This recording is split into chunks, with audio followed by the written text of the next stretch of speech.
Selamat pagi teman-teman. Berjumpa lagi dengan kami Gria77 Channel.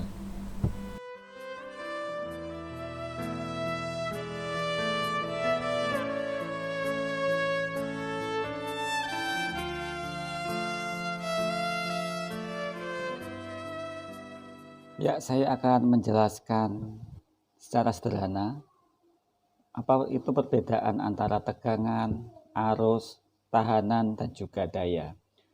Saya tidak menjelaskan secara teori elektronika ya, tapi menggunakan bahasa-bahasa yang bisa dipahami oleh orang awam. Ya, ini ada gambar. Ini tangki air atau tandon air. Kemudian tangki ini disambungkan oleh pipa air ke kanan, kemudian ke bawah. Yang satunya ini langsung ke kanan lagi dan ke bawah. Di sini ada valve, valve 1, di sini juga ada valve 2, ini valve 3. Ini adalah titik A di mana air akan keluar, dan kemudian di sini ada kincir air kecil gitu ya. Sedangkan di sini juga ada titik B di mana air juga keluar, dan di sini ada kincir air kecil. Nah, tegangan itu ibaratnya adalah tinggi tangki air dari tanah gitu kan. Jadi kalau misalnya contoh ini adalah tingginya 5 meter dari tanah, itu berarti tegangannya itu setinggi 5 meter gitu kalau kita analogikan dengan tangki air. Kemudian air ini kalau valve nomor 1 kita buka, valve nomor 2 kita buka, valve nomor 3 kita tutup, maka air ini akan mengalir dari tangki ini menuju pipa ke sini, kemudian ke bawah dan keluar di titik A. Lah, besarnya air yang keluar dari titik A ini, atau katakanlah debit air yang keluar, ini adalah ibaratnya adalah besarnya arus. Jadi arus itu adalah debit air yang keluar di titik A ini. Kemudian air yang mengalir ini melalui pipa, pipa mendatar, kemudian ke bawah, dan di sini pun ada valve. Nah, besarnya pipa ini ataupun besarnya lubang valve yang terbuka ini adalah sebuah hambatan bagi air itu. Jadi semakin besar pipanya tentu semakin lancar air mengalir. Dan juga sebaliknya semakin kecil pipa, air yang mengalir juga semakin kecil. Begitu juga valve ini, semakin besar kita buka, maka air yang mengalir pun semakin besar. Semakin kecil kita menutup valve, airnya pun semakin sedikit gitu kan. Sehingga besarnya valve di sini, kemudian ada besarnya pipa dan juga posisi pipa ini pun ini bisa dianalogikan ini adalah sebagai tahanan gitu kan. Jadi tahanan yang akan menghambat arus yang akan lewat di titik A. Makanya ketika valve 2 ini kita tutup, ganti yang valve nomor 3 kita buka, maka air pun akan mengalir mendatar, kemudian melalui valve 3 dan akan keluar di titik B.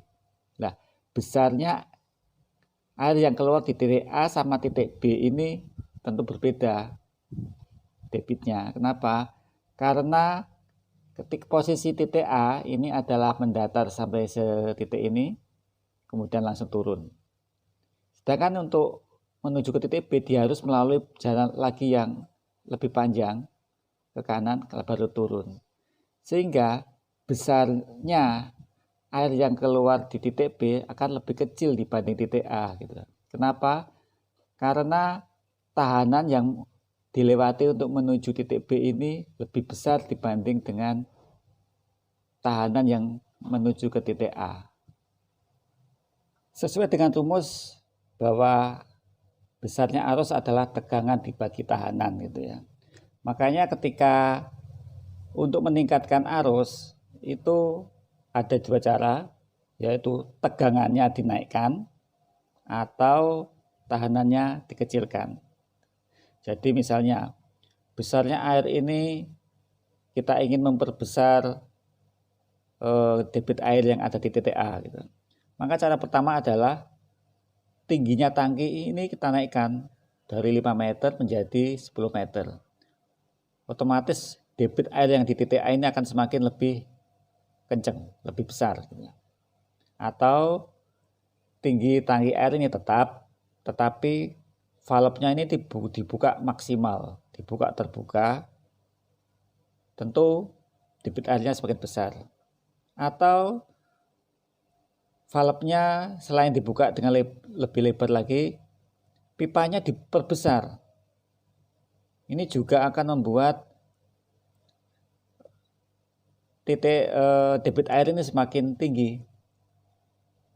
Atau bisa juga kemiringannya ini dibuat lebih tajam gitu misalnya. Otomatis debit air juga semakin tinggi gitu kan.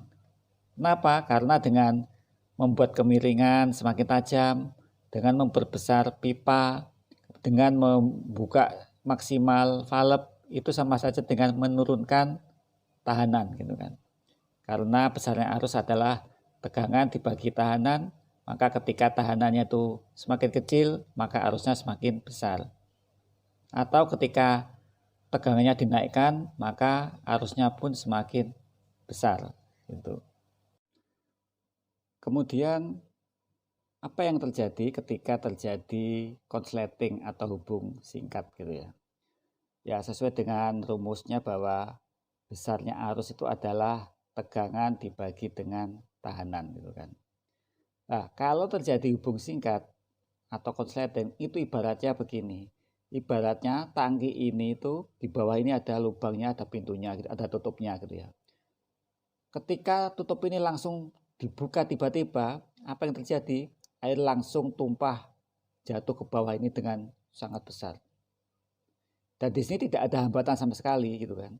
Kalau tadi menuju ke titik A kan ada hambatannya, harus melalui pipa yang kecil, kemudian berbelok, mendatar dulu, kemudian jatuh. Kalau di titik B, dia harus berjalan lebih jauh lagi mendatar, turun, dan juga pipanya juga kecil. Tetapi ketika ini pintu di bawah ini atau tutupnya dibuka, maka air itu hambatannya bisa dikatakan mendekati nol gitu ya, sangat kecil sekali. Nah, inilah yang menyebabkan air sangat deras sekali di sini. Ini ibaratnya seperti hubung singkat yang tahanannya itu mendekati nol sehingga arusnya juga mendekati tak terhingga gitu ya. Sehingga arusnya besar sekali. Ya, inilah yang sangat berbahaya karena bisa membakar kabel gitu kan. Kabel dan juga membakar komponen listrik yang lainnya gitu kan.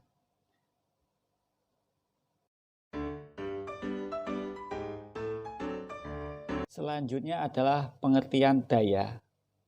Jadi ketika air ini mengalir di titik A misalnya ataupun di titik B, di sini ada kincir air kecil, maka kincir ini akan berputar.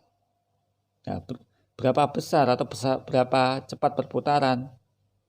Ini tentu tergantung besarnya debit air yang lewat di titik A ataupun titik B. Semakin besar titik A, semakin besar debit air, maka besarnya putaran semakin cepat. Dan juga sebaliknya. Nah, sesuai dengan rumus bahwa besarnya daya itu adalah perkalian tegangan dengan arus, maka untuk meningkatkan dayanya supaya tinggi ada dua cara, yaitu dinaikkan tegangannya atau dinaikkan tandon airnya supaya nanti debit airnya tinggi dan akhirnya kincir pun akan lebih cepat gitu kan. Atau dengan cara seperti tadi, yaitu memperbesar pipanya dengan membuka lebar-lebar valve-nya atau membuat kemiringannya yang lebih tajam. Tentu perputaran kincir ini semakin cepat gitu kan.